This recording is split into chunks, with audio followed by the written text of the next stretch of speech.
ഓം നമോ നാരായണായ. എല്ലാ സുഹൃത്തുക്കളായ സജ്ജനങ്ങൾക്കും വിനീത നമസ്കാരം. നമുക്കിന്ന് 36-ാം ദശകത്തിലെ 3-ാമത്തെ ശ്ലോകമാണ് നോക്കാനുള്ളത്. 2-ാമത്തെ ശ്ലോകത്തിൽ നമ്മൾ കണ്ടത് അർജുനൻ, അതായത് കാർത്തവീര്യാർജുനനോട് കൊടുത്ത വരം സത്യമാക്കി തീർക്കുന്നതിന് വേണ്ടി ബ്രാഹ്മണന്മാരെ ദ്വേഷിക്കുന്നവനും ദ്രോഹിച്ചുകൊണ്ടിരിക്കുന്നവനുമായ ആ കാർത്തവീര്യാർജുനനെ വധിക്കുവാൻ വേണ്ടി അങ്ങ് ഭൃഗുവംശത്തിൽ ജമദഗ്നി മഹർഷിയുടെയും രേണുകാദേവിയുടെയും 5 മക്കളിൽ ഇളയവനായി അവതരിച്ചു എന്നാണ്. ഇനി നമുക്ക് 3-ാമത്തെ ശ്ലോകം നോക്കാം. ഈ 3-ാമത്തെ ശ്ലോകത്തിൽ കേവലം 14 വയസ്സ് മാത്രം പ്രായമുള്ളപ്പോൾ പരശുരാമൻ ചെയ്ത ഒരു അത്ഭുത കൃത്യത്തെയാണ് വിവരിക്കുന്നത്. അതെന്താണെന്ന് നമുക്ക് നോക്കാം. 3-ാമത്തെ ശ്ലോകം നോക്കൂ. ലബ്ധാംനായ ഗണശ്ചതുർദശവയാ ഗന്ധർവരാജേ മനാഗാസക്താം കില മാതരം പ്രതിപിതു ക്രോധാകുലസ്യാജ്ഞയാ താദാജ്ഞാധികസോദരൈः സമമിമാം ഛിത്വാധശാന്താത് പിതുസ്തേഷാം ജീവനയോഗമാപിധവരം മാതാ ച തേദാദ്വരാൻ. ലബ്ധാംനായ ഗണഃ ചതുർദശവയാ ഗന്ധർവരാജേ മനാഗ് ആസക്താം കില മാതരം പ്രതി പിതുഃ ക്രോധാകുലസ്യ ആജ്ഞയാ താത ആജ്ഞാധിക സോദരൈഃ സമം ഇമാം ഛിത്വാ അധ ശാന്താത് പിതുഃ തേഷാം ജീവനയോഗം ആപിധ വരം മാതാ ച തേ അദാത് വരാൻ. നമുക്ക് അന്വയം എങ്ങനെയാണെന്ന് നോക്കാം. ലബ്ധാംനായ ഗണഃ, ആംനായ എന്ന് പറഞ്ഞാൽ വേദങ്ങളെല്ലാം പഠിച്ചു കഴിഞ്ഞിട്ട്, അതായത് വേദങ്ങളിൽ നിന്നുള്ള ആ വിജ്ഞാനമെല്ലാം സമ്പാദിച്ചിട്ട് ചതുർദശവയ 14 വയസ്സായപ്പോഴേക്കും ത്വം അങ്ങ്, മേൽപ്പത്തൂർ പറയാണ്, ഭഗവാനെ അങ്ങ് 14 വയസ്സ് കഴിഞ്ഞപ്പോഴേക്കും വേദങ്ങളെല്ലാം പഠിച്ചു കഴിഞ്ഞു. ഗന്ധർവരാജേ, ഗന്ധർവരാജാവിൽ മനാഗാസക്ത, മനസ്സിൽ ആസക്തി തോന്നിയ അമ്മയുടെ നേരെ, മനാഗാസക്താം കില മാതരം പ്രതി പിതുഃ, അല്പം ഒരു അനുരാഗം തോന്നിയ ആ രേണുകാദേവിയോട് പിതുഃ, പിതാവായ ജമദഗ്നി മഹർഷിക്ക് ക്രോധാകുലസ്യ ആജ്ഞയ, ക്രോധം തോന്നിയിട്ട് ആജ്ഞാപിക്കുന്നു. താതാജ്ഞാധിക സോദരൈഃ, അച്ഛൻ്റെ കൽപ്പന ലംഘിച്ച സഹോദരന്മാരോടൊപ്പം. 5 മക്കളിൽ ഇളയവനായിട്ടാണല്ലോ പരശുരാമൻ അവതരിച്ചത്. അപ്പോൾ മറ്റു സഹോദരന്മാരോടെല്ലാം അമ്മയെ നിഗ്രഹിക്കുവാനായിട്ട് ആജ്ഞാപിച്ചു. ജമദഗ്നി മഹർഷിയുടെ ആജ്ഞ ധിക്കരിച്ച ആ സഹോദരന്മാരോടൊപ്പം താതാജ്ഞാധിക സോദരൈഃ സമം ഇമാം ഛിത്വ, അമ്മയെയും വധിച്ചിട്ട്, കഴുത്തറുത്ത് വധിച്ചു കളഞ്ഞു. അധ ശാന്താത് പിതുഃ, അനന്തരം ശാന്തനായ പിതാവിനോട് ഛിത്വാധ ശാന്താത് പിതുഃ തേഷാം ജീവനയോഗമാപിധവരം, പിന്നീട് അദ്ദേഹം ശാന്തനായി ക്രോധമെല്ലാം അടങ്ങിക്കഴിഞ്ഞപ്പോൾ ഈ പരശുരാമൻ അമ്മയുടെയും സഹോദരന്മാരുടെയും ജീവൻ തിരിച്ചും തരണമെന്ന വരം സമ്പാദിച്ചു. വരം ആപിധ, ആ വരത്തെ സമ്പാദിച്ചു. എന്നിട്ട് മാതാ ച തേ അദാത് വരാൻ എന്ന് വെച്ചാൽ മാതാവും മകനിൽ പ്രസന്നനായിട്ട് അനേകം വരങ്ങൾ നൽകിയെന്ന് പറഞ്ഞിരിക്കുന്നു. ഇവിടെ ആ വരങ്ങളുടെ കൂട്ടത്തിൽ ഒന്നുകൂടെ ചോദിച്ചു പരശുരാമൻ, താൻ അവരെയെല്ലാം വധിച്ച വിവരം അവരുടെ മനസ്സിൽ നിന്ന് മാഞ്ഞു പോകണം, ആ വിവരം അവർക്ക് ഓർമ്മയുണ്ടാകരുത് എന്നും കൂടി വരം ചോദിച്ചു വാങ്ങി. ഒരിക്കൽ രേണുകാദേവി വെള്ളം കൊണ്ടുവരാനായി ഗംഗയിലേക്ക് പോകുന്നു. അവിടെ അപ്സര സ്ത്രീകളോടുകൂടി ജലക്രീഡ ചെയ്തുകൊണ്ടിരുന്ന ചിത്രരഥൻ എന്ന സുന്ദരനായ ഗന്ധർവ രാജാവിനെ കാണുകയാണ്. ചിത്രരഥനിൽ രേണുകയ്ക്ക് അല്പം ആസക്തി തോന്നിപ്പോയത്രേ. അങ്ങനെ മതിമറന്ന് ചിത്രരഥനെ നോക്കിക്കൊണ്ട് നിന്ന് സമയം പോയതറിയാതെ വൈകിയാണ് വെള്ളവും കൊണ്ട് രേണുക തിരിച്ച് ആശ്രമത്തിലെത്തുന്നത്. തൻ്റെ ധർമ്മപത്നിയായ രേണുകാദേവിയുടെ ഈ മാനസികമായ വ്യഭിചാരം ജമദഗ്നി മഹർഷി തൻ്റെ അകക്കണ്ണുകൊണ്ട് മനസ്സിലാക്കുന്നു. തൻ്റെ തപശക്തി കൊണ്ട് മനസ്സിലാക്കിയിട്ട് വളരെയധികം കോപിച്ചു. 5 മക്കളിൽ ഓരോരുത്തരെയും വിളിച്ച് അമ്മയുടെ കഴുത്തറക്കാൻ പറഞ്ഞു. 4 പേരും അച്ഛൻ്റെ കൽപ്പന അനുസരിച്ചില്ല. എന്നാൽ ഏറ്റവും ഇളയവനായ 14 വയസ്സ് മാത്രം പ്രായമായ പരശുരാമൻ ഒട്ടും ശങ്ക കൂടാതെ തത്ക്ഷണം അച്ഛൻ്റെ കൽപ്പന അനുസരിച്ചു. അമ്മയുടെ മാത്രമല്ല, അച്ഛൻ്റെ കൽപ്പന അനുസരിക്കാത്ത എല്ലാ ജ്യേഷ്ഠന്മാരുടെയും കഴുത്തറുത്ത് വധിക്കുകയാണ് ആ ഋഷികുമാരൻ.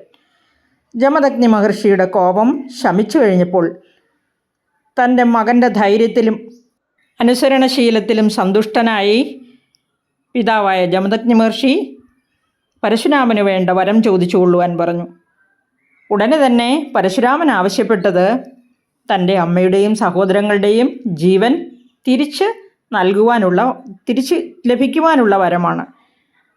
അതുമാത്രമല്ല, അവർക്ക് താൻ ചെയ്ത ഈ ക്രൂരകൃത്യത്തെപ്പറ്റി അല്പം പോലും ഓർമ്മയുണ്ടാകാൻ പാടില്ല എന്നും വരം സമ്പാദിച്ചു. പക്ഷേ ഈ അമ്മ മകന് വരം നൽകിയ വിവരങ്ങളൊന്നും ഭാഗവതത്തിൽ ഇല്ലാത്തതാണ്. അത് ശ്രീ മേൽപ്പത്തൂർ പറഞ്ഞിരിക്കുന്നതായിട്ടാണ് ഇവിടെ പറഞ്ഞിരിക്കുന്നത്. വരേണ ഛന്ദയാമാസ പ്രീത സത്യവ്രതീ സുധ വവ്രേഹതാനാം രാമോപി ജീവിതം ച സ്മൃതിം വധേ. അതായത് അമ്മയ്ക്കും സഹോദരന്മാർക്കും ജീവൻ തിരിച്ചു കിട്ടുക, താൻ അവരെ വധിച്ചത് ഓർമ്മയില്ലാതാവുക എന്നതുകൂടി ജമദഗ്നി മഹർഷി നൽകിയ വരത്തിൽ ഉള്ളതായിട്ടാണ് ഭാഗവതം പറഞ്ഞിരിക്കുന്നത്. നമുക്കിനി 4ാമത്തെ ശ്ലോകം എങ്ങനെയാണെന്ന് നോക്കാം. പിത്രാ മാതൃമുദേ സ്തവാ ഹൃദവിയദ്ധേനോർനിജാദാശ്രമാദ് പ്രസ്ഥായാധ ഭൃഗോർഗിരാ ഹിമഗിരാവാരാധ്യ ഗൗരീപതിം ലബ്ധ്വാ തത്പരശും തതുക്തദനുജച്ഛേദി മഹാസ്ത്രാദികം പ്രാപ്തോ മിത്രമധാകൃതവ്രണമുനിം പ്രാപ്യാഗമസ്വാശ്രമം. ഇനി നമുക്ക് വാക്കുകളൊന്ന് നോക്കാം.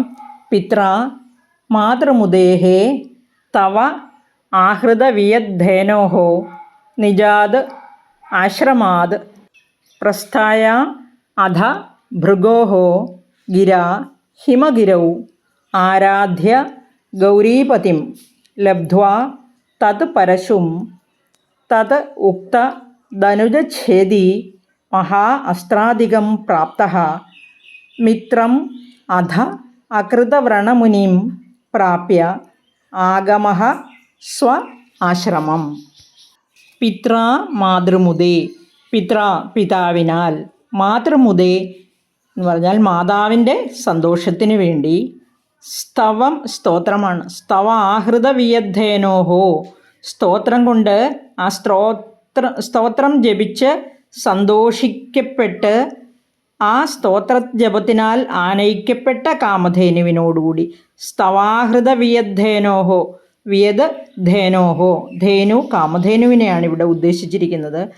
അവിടെ നിന്ന് ആശ്രമാത് പ്രസ്ഥായ, വിയദ്ധേനോ നിജാദാശ്രമാത്, നിജ ആശ്രമാത് സ്വന്തം ആശ്രമത്തിൽ നിന്ന് പുറപ്പെട്ടിട്ട്, പ്രസ്ഥായ പുറപ്പെട്ടിട്ട്, അധ അനന്തരം, ഭൃഗോർഗിര ഭൃഗുമുനിയുടെ വാക്കിനാൽ, അതായത് ഭൃഗുകുലത്തിലാണല്ലോ ജനിച്ചത്. അപ്പോൾ ആ ഭൃഗു മഹർഷിയുടെ വാക്കനുസരിച്ച് അല്ലെങ്കിൽ അദ്ദേഹത്തിൻ്റെ നിയോഗമനുസരിച്ച് ഹിമഗിരവും ആരാധ്യ ഗൗരീപതിയും, ഹിമാലയ പർവ്വതത്തിലാണ് പറഞ്ഞിരിക്കുന്നത്. ആ ഹിമാലയ പർവ്വതത്തിലേക്ക് പുറപ്പെട്ടിട്ട് ആരാധ്യ ഗൗരീപതിയും, ഗൗരീപതി ശ്രീ മഹാദേവനാണ്, കൈലാസനാഥനായ ശ്രീ മഹാദേവനെ ആരാധിച്ചു എന്ന് താല്പര്യം.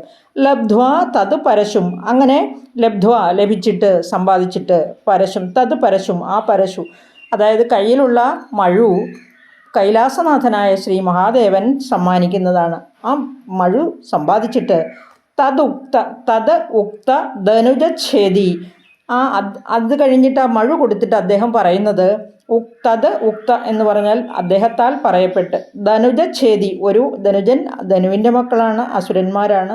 അപ്പോൾ ആ ഒരു അസുരനെ ഛേദി വധിച്ചിട്ട്, ആ വധിച്ചതിൽ സന്തുഷ്ടനായി, മഹാ അസ്ത്രാധികം വളരെയധികം മഹത്വമുള്ള അസ്ത്രങ്ങൾ, ആയുധങ്ങൾ, പ്രാപിച്ച്, അതായത് ലഭിച്ചിട്ട് സമ്പാദിച്ചിട്ട്, മിത്രമധാകൃത വ്രണമുനിം മിത്രമായിട്ട് അനന്തരം അകൃതവ്രണമുനിയെ പ്രാപിച്ചു, അതായത് ലഭിച്ചു എന്നർത്ഥം. വളരെ അടുത്ത സുഹൃത്തായി അനന്തരം അകൃതവ്രണമുനിയെ ലഭിക്കുന്നു. ആഗമഃ സ്വാശ്രമം, പിന്നീട് സ്വന്തം ആശ്രമത്തിൽ എത്തിച്ചേരുന്നു.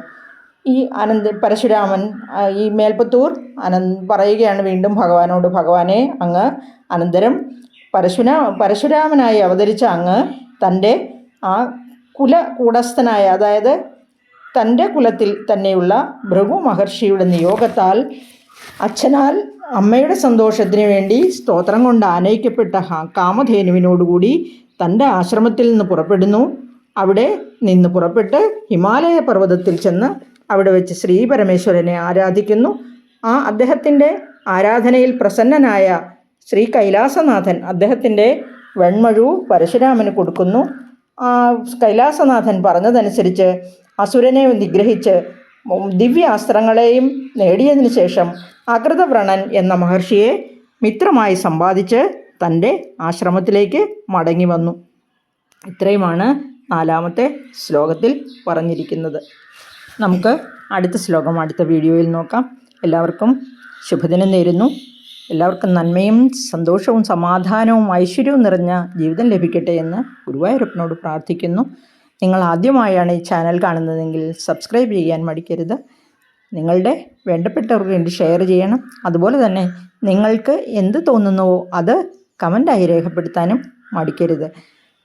ഒരിക്കൽ കൂടി നന്ദി, നമസ്കാരം.